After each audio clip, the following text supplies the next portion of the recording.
ইবাদত আল্লাহর দরবারে কবুল হওয়ার কিছু পূর্ব শর্ত আছে। একটা হলো অন্তরের বিশুদ্ধতা, খুলুসিয়ত। দ্বিতীয় নম্বর হলো রুজি হালাল হইতে হবে। হালাল রুজি ছাড়া ইবাদত আল্লাহ পাকের কাছে যায় না। তৃতীয় নম্বর, শিরক থেকে তাকে হেফাজত হইতে হবে। শিরক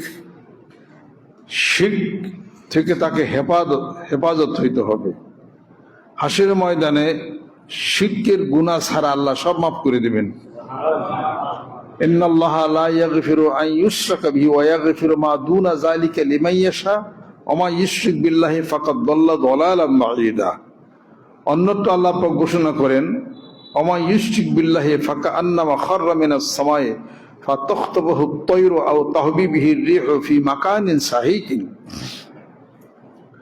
অতএব শিরক ছাড়া সব গুনাহ আল্লাহ পাক মাফ করবেন।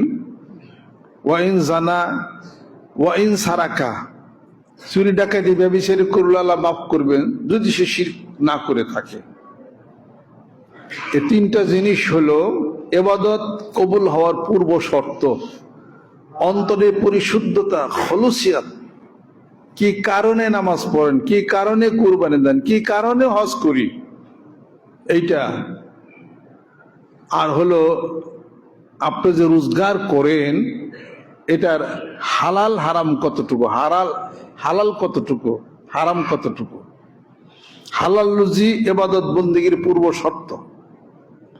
অনেক ইবাদত করলাম, অনেক কিছু করলাম, শিরক থেকে নিজেকে শিরক বর্জন করতে পারলাম না, তাহলে এই খালের মধ্যে যত মাছই রাখেন, ছিদ্রি সব বের হয়ে যাবে। তিনটা জিনিসকে সম্মুখে রেখে মহান মাবুদের দরবারে আপনাকে ব্রতী হইতে হবে। প্রথমেই তো আল্লাহ পাক শিরক বর্জন করার হুকুম সূরাতুল ফাতিহার মধ্যে আল্লাহ পাক দিয়েছেন কি, ইয়্যাকা না'বুদু ওয়া ইয়্যাকা নাস্তাঈন।